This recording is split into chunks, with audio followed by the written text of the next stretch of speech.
Y'all, it's like, my sleep schedule is so messed up. It's like noon right now. We got some light going in here. Welcome back. We're here again. Video number 3, I guess. Oh shoot, I gotta chuck something. I've chucked something in every video so far. Why not this? Alright, that was pretty cool. Had to do it. Yeah, I'm sorry, my room is an absolute mess. I really need to clean it up. Let's get some hellos from Winston.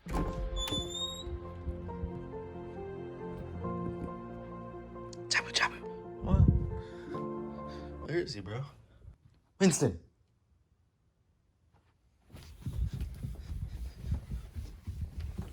Normally he's like running to me every morning. This is really weird. He's normally running to me. Good morning! Hey, can you take him out real quick, honey? Yes! Let's go, come on. Come on. Well, this is a great way to start my... We're taking the dog out. How you doing, Winston? Yeah! I like that sneeze. Put you on the leash. Come on, stop it. You're so excited. Guys, I love my dog, if you don't know. Unlock the door. Come on, Zip. Don't sprint. Don't sprint away. Yeah, but no, so funny story. So Winston's 4 years old. And when we first got Winston, well, I actually didn't want him at all. I thought, like, the idea of having a dog, I didn't want to take care of a dog. I thought it was the dumbest thing ever, stupidest thing. I was like, dogs are dumb, you know? I mean, I like dogs. We had a dog one time, like, a super long time ago. I just didn't personally want one because, like, I'm like, I don't want to have to be at fault for, like, taking the dog out. Or I don't want to have to, like, train him. I don't want to have to do all that stuff. And then we ended up getting him, and look where I am now. I'm walking him right now because he's literally the most beast dog ever. Winston thinks he's like a big dog, but like in reality he's not, you know? But he likes to think that, so we call him the beast because he's a beast, you know? Walkie. Also, yeah, I'm not wearing my glasses right now, so yeah, that's something. If this is what I look like without glasses if you've never seen me without them. I'm honestly kind of blind, but not really right now. And just found other doggies outside. Oh, why are you going around me like that, bro? What? Does someone deserve a treat? Yes. Winston, sit. Spin. Shake. Down. And jump. Oh, good boy. I don't know, I feel like this channel is just a lot of me opening and closing doors at this point. So, yeah, kind of weird stuff. We're chilling outside by the pool. Fun stuff. I need a shave. That's okay. I just ate lunch, so that's pretty good. Between me giving my dog the treat, I guess, and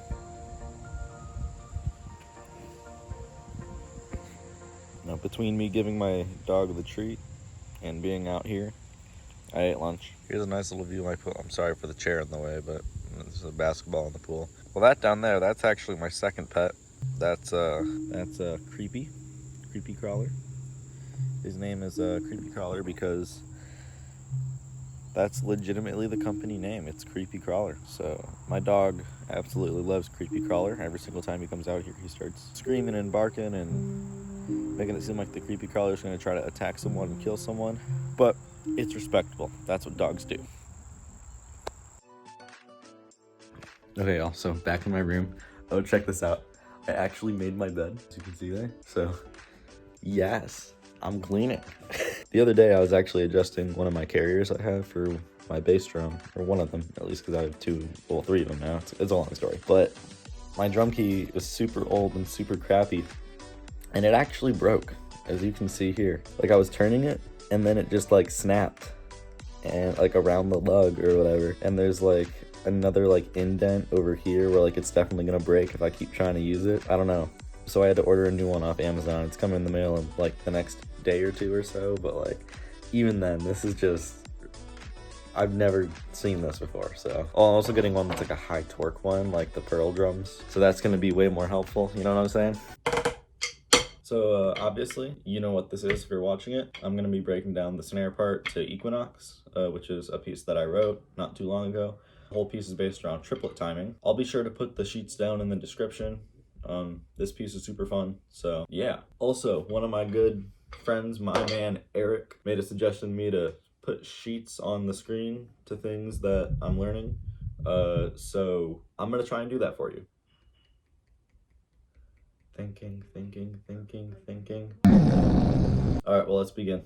I don't know. So the two measures before A, you got 1, 2, shot. It's really quite simple.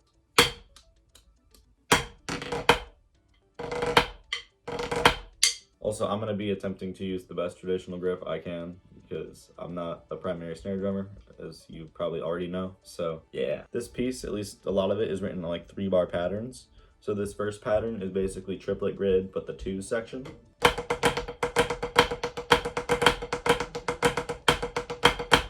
And then the end, they have that transition. So that way they can get onto the left hand for this next part, because if you didn't, you would just have an invert.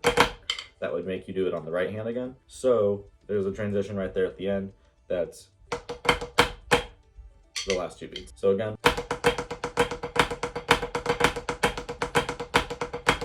And then it's the same exact thing off the left. So B is a pattern that repeats itself like 2 or 3 times throughout the piece, which is basically this whole triplet timing thing. So the first 3 bars of this starts off the right hand. So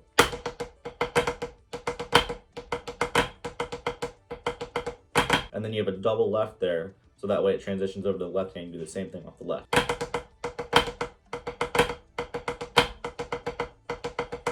And then the last 2 bars of that phrase is just a little transition. So you have, and then that leads us into the snare break. So the snare break is pretty fun. It's a little intense, but I like it. The first 2 measures of this are basically a lead into the actual snare feature. So you have, I'm not going to be hitting all these shots, but just bear with me. And then the second measure is, so you have grip pull on that buzz, and then you have 2 paradiddle-diddles, and then a putter.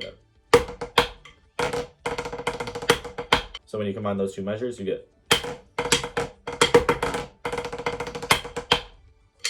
like that. And then you get into the actual snare feature part where the quads and the basses have the groove behind it. The first measure, the check is a little weird for that, but just you'll get it. And then the next measure, followed by a 7-lit or septuplet or whatever you want to call it. I just call it 7 and then lit or 8-lit. No, not even 8-lit. That's not a thing. 9-lit, 11-lit, whatever you want to call it. That's just what I do because that simplifies it for me. Basically, you have 7 notes in the chorus where you would have 6 notes as if you're doing triplets, let's say. So 7 notes over 2 beats. Really, you just, it's, and the sticking is paradiddle diddle with an extra note on the end. So it's basically a paradiddle diddle with 3 notes on the left hand, and then make sure that you just open it up just a little bit so you land with that right hand on the downbeat. I'm not even that good at it. And then the next measure is pretty easy. It's just kind of like diddles and accents. And then after that, you have, it's kind of like a continuation of that phrase. So those 2 measures together. And then you have this whole like 5-lit triplet section. So the whole thing is written in 12/8. So you basically have, and so you have that nice like 16th note. And then afterwards you have, I start to dive into some 9-lits here. There's always like a discrepancy for me between how to write 9-lits, whether I should write them as like 9 or if I should write them as a quarter note triplet, but then put triplets for each beat. Honestly, whatever way works for you. In this piece, I wrote them as 9-lits just because I thought that made the most sense to me, and that's just how I did it. Like, just make sure, like, the check. Why did I write it like that? I messed up on that sticking too. I'll be sure to like fix the sheets before this goes up. We have, so just make sure you're really hitting. And then a 9-lit or non-tuplet or whatever you want to call it again, but this time with a putida and then 3s. So instead of, yep. followed by a paired diddle diddle, and then double shot right left. Yeah. These last two measures here are probably the hardest part of the whole snare break, at least in my opinion. Honestly, I don't even know really how to explain it, but these last two measures are where everyone drops out and it's just the snare drums. So the first measure, and so the two beats of the next measure are probably what I think is the hardest thing. You have like that, and then basically the last two beats are just so shop bum bum. And then that goes into the whole next phrase, which we've already broken down in A. From the top, slowly, this is the snare feature.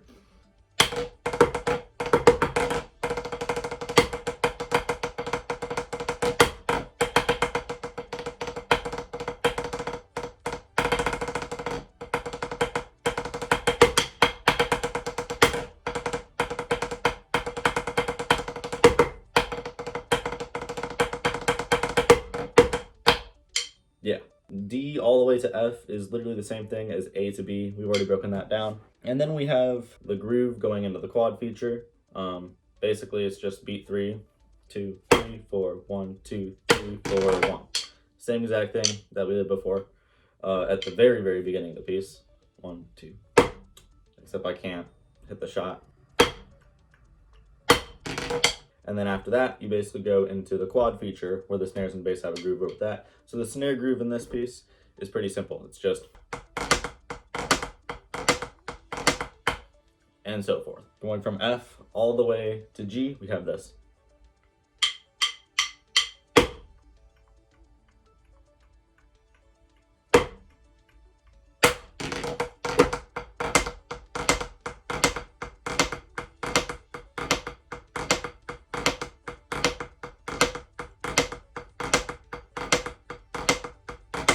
Sweet. And then afterwards you go to G. So G is the first time where the pattern changes. Basically the pattern is the same exact thing, but it's triplet grid. So you start out with 4s, and then you go into 1s. So you skip over 2s.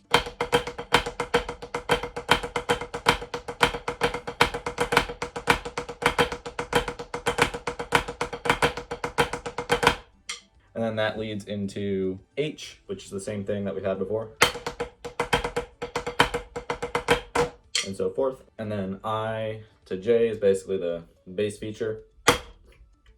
1, 2, 3, 2, 3, 4, 1, 2, 3, 4. First try. And then starting at J, we have the little spree all the way to the end. So we basically start out with the 4s.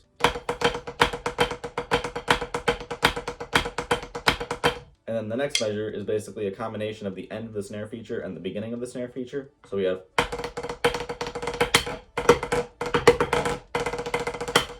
and that goes into K, where the basses have basically a groove underneath the quads and the snares playing their part, and everything kind of lines up again. And this is the same thing as before, where you have the 4s and then the 1s.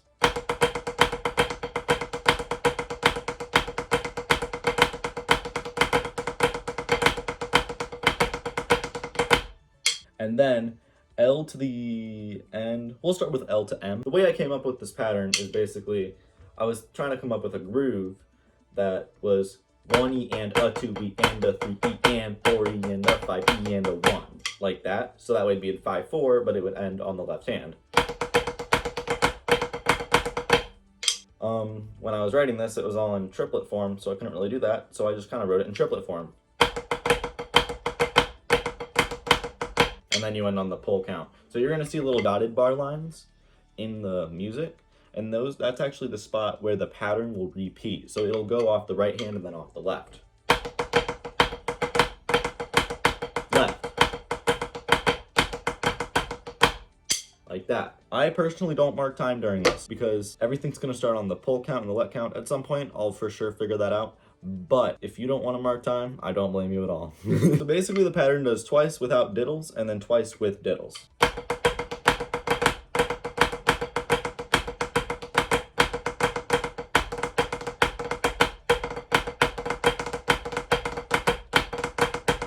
And then basically to finish out the rest of the time that we have in there, it's just with a left hand shot there.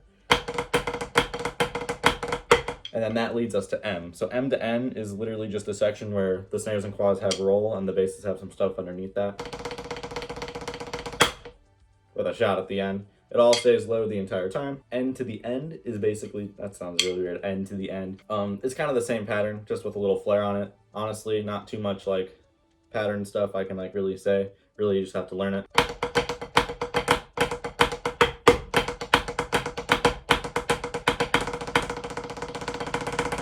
And then if you want to, you can add some sort of visual.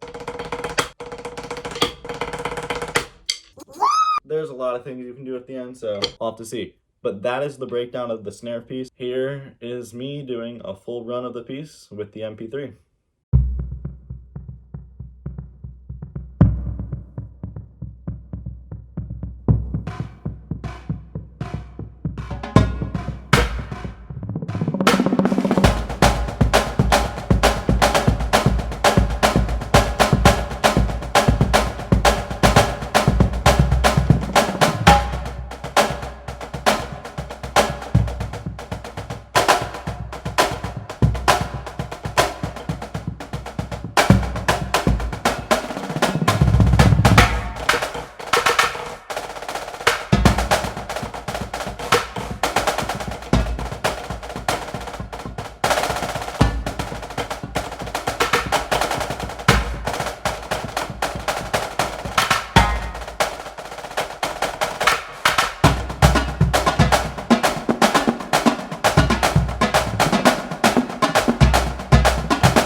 Hey everyone, thanks for watching and I hope you enjoyed the video. If you did, please feel free to hit the like button and subscribe. It's free and doing this is an absolute blast on my end. And if you have any video requests, comment below or DM me through Instagram. Thanks again, and I hope you have a great rest of your day.